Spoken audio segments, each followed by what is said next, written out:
Hey guys, it's Matt. Lee recommended to me I watch The Social Dilemma. I'm sure many of you have already seen it, but I'm going to title this appropriately.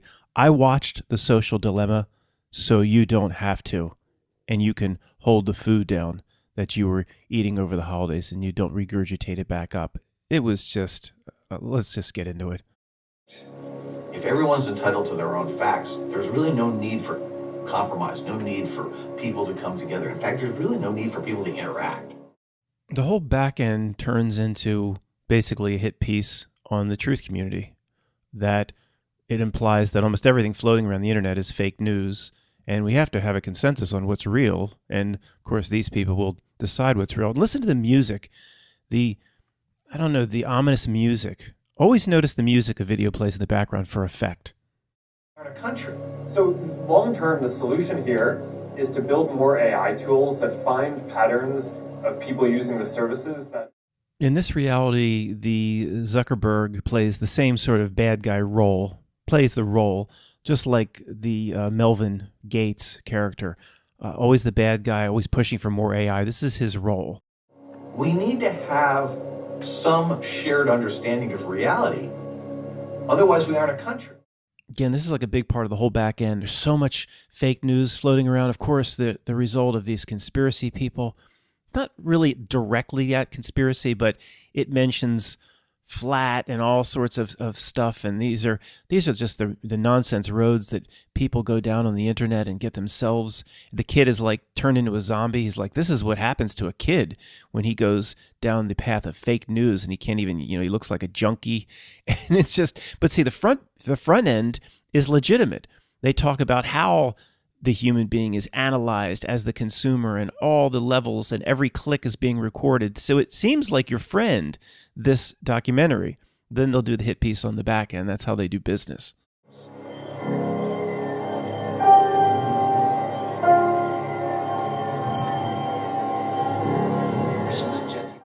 Between all these interviews with the people from Silicon Valley that designed all this stuff, but now they see it as a big, huge problem that they need to talk about so they can sleep at night.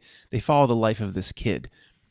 And he's on his phone a lot. He seems normal, but then he goes down the path of fake news and he goes down the path of conspiracy. And look at the way they show him. He's like some zombie at the end, gets arrested. He looks like a complete junkie. This is what we have to guard against. They'll have 2 interviews or 3 interviews with people from Silicon Valley. Then they'll show this kid at the dinner table. It'll be, fictional situation done. It's similar to that old documentary about quantum physics, about what the bleep do we know. It's kind of how they do it. But the kid gets more and more zombified as time goes on and goes down the wrong path and basically has whole life ruined because he got caught up in fake news. Problems. AI cannot solve the problem of fake news. Google doesn't have the option of saying, oh, is this conspiracy? Is this truth? If we don't agree on what is true, or that there is such a thing as truth, we're toast. This is the problem beneath other problems, because if we can't agree on what's true, then we can't navigate out of any of our problems. Now, you guys know that one of the things I find the most fascinating about how this reality does business is almost nobody's in on it. Hundreds of millions of people at high levels move society and move the collective in a certain way, or push what we call humanity downward towards the abyss without any bad intentions, without 99 point whatever percent being in on it. This guy, I'm sure, just like all the other people they interview, he made tons of money in Silicon Valley. Now he's can't sleep at night, and he's talking about it. And look, he's not that good of an actor, right? He believes in his causes. He has his own foundation now to have people be aware of the dangers of social media, and he believes everything of what he's saying. But he is absolutely delivering every bit of script line that the system would want him to deliver. He talks about we can say primate change, right? Al Bohr, the boar, is primate change. He talks about that as a big problem. And even when he goes to emphasize, he said, if we can't decide on what's real, we need a collective consensus, per my sequential incarnation masters that are somehow putting this idea in my head, and I'm not even aware that I'm doing the bidding of the system. I am in on it without knowing I'm in on it. He makes this pyramid with his hands as he's saying it. Now, this is how the reality does business. I don't know how that pulls this off. I don't believe, Matt, no, he's in on it. He's a high-level initiator. I don't think so. Okay, I don't think so anymore. They're not all coached. And he says we have to come together. Look, I don't know how it pulls this off. That's why I always keep theories on the table like download, things like that. I've witnessed the download, somebody completely changing their mind and their worldview right in front of me.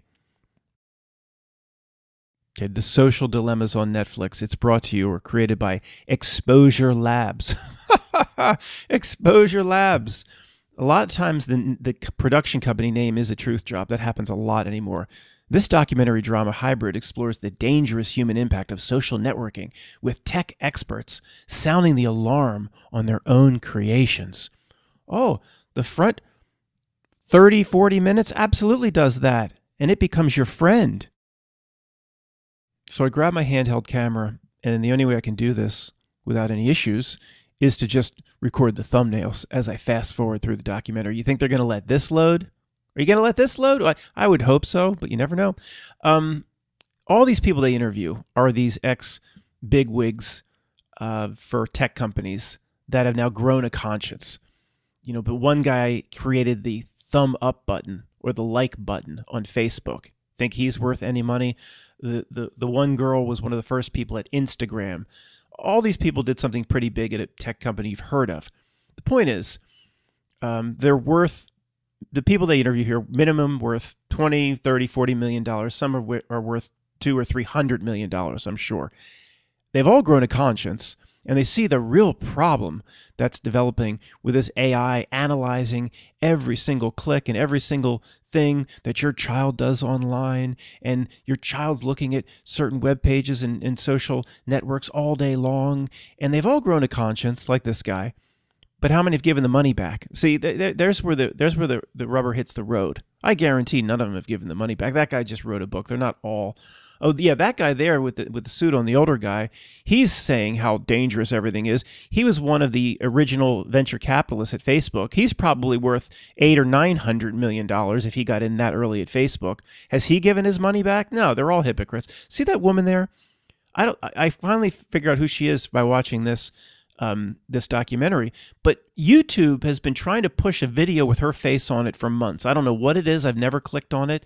But you've probably seen her face too. YouTube has pushed that probably on everybody in our, quote, community. So this guy did something major at Pinterest. I wonder how many have given the money back. None of them.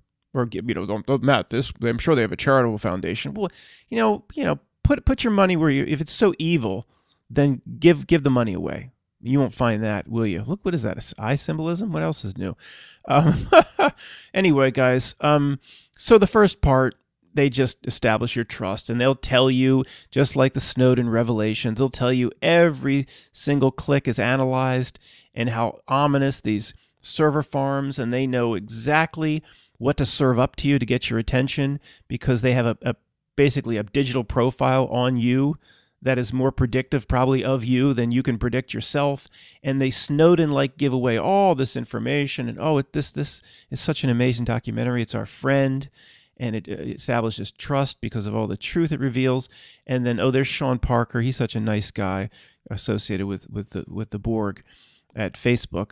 Then the back end is, the real problem is fake news. And look what it did in terms of influencing elections. They just throw that out again, over and over again, influencing or hacking the election. Nobody knows what that means. Nobody's ever been able to point at anything and say, this is how a certain state was influenced by the Russians that went to Trump, where it wouldn't have. Nobody's ever points at anything and gives any specifics. It's all ridiculous. There's no election anyway. It's all made up there's nothing to hack. There's no election anyway, so there's nothing to hack. So, but in terms of people that believe in it, if you ask them and say, well, give me the results of what the Russians did. Where did it influence a state? They won't there's no specifics on it. That's what the madness of the world we live in. people in our community, we expect a certain standard of common sense. We expect a certain standard of sanity. And the people around us will just say, Russians hacked the election, Russians hacked the election, Russians hacked the election, Russians hacked the election, Russians. They'll just parrot it, but they'll say, well, explain that to me. Where did it influence and how? And if it did influence, well, where was the finger, where did Donald Trump, where was his deal with Putin? What did he give them? Like the old days, at least they made it believable. Reagan, Iran-Contra, part of that deal, he sent a bunch of F-14s to Iran or something like that. And you could point to that. Well, you can't point to anything, but there's no common sense. Anyway, sorry for the stray. There's this ominous music undertone throughout the entire thing. And when you watch just, of course, maybe a video like this or something that's a high-level production, but when you watch like a truther, somebody that says that they're just a small channel, like what I do and what others do, but notice if they play the ominous music or at certain parts, they're trying to create an atmosphere with music, and that is always a giveaway to me that something is not quite right. I'm not talking about any playing of music just for fun. I'm talking about using music to create an ominous feel when certain ideas are presented. I'll always point at a truther and say, this is, what are you doing here? Are you legitimate? Of course, I'll have more metrics to analyze whether they're legitimate or not other than the background music. I'm just saying to make sure you pay attention to it. Because this is the guy here that was one of the original investors in Facebook. And as a venture capitalist, if that's the case, he could easily be worth hundreds of millions of dollars. But now he's grown a conscience, and this is a real problem. Yeah, well, is he? How many charter flights to Africa has he taken to help get his hands dirty, help him with the farming over there in the drought? Probably, he probably took a bunch of flights to Mallorca and to the French Riviera, but probably never done much in terms of charitable work himself. But he's grown a conscience, and he's going to speak out about what he used to make $500 million on. These people are so nice and altruistic, aren't they? The back piece is just a hit piece on the truth community. They just show this kid going bad, and look, he's locking himself in his room, and he's now a victim of fake news, and there needs to be regulation and control. And these people at Silicon Valley, like this guy they interview over and over, he just seems like the nicest guy, and he really cares. And then he goes to Congress and he speaks before Congress. And don't we know by now that what's ever come out of a congressional meeting? Maybe nothing. I mean, I don't. Can you point to anything that has ever come out of a congressional meeting? Where they brought all the baseball players and baseball managers for steroid use 15 years ago, and they went before Congress, and whatever, maybe baseball has changed, but I'm saying as a result of the congressional hearings in any area, has anything ever come out of it? That might be one of the major truth drops of our era. But look, I'm sure if there's a few things people can point to, well, that's wonderful. I haven't studied it intimately, but there's very few. Congress has done thousands over the years of these dog and pony shows where they're concerned about something, and they'll bring people in and they'll grill them because they so much care about their constituents, and then later could say, well, like, look, there's the congressional hearing right there. Point to something that came out of that. All right, from the hearing. There might be a law down the road or something, but you can almost never say, oh, this came out of the hearing, and then they created a law to exactly address what they did in the hearing. It almost never happens. And what's more laws anyway? What the hell is that going to do for anybody? Thanks for listening, guys.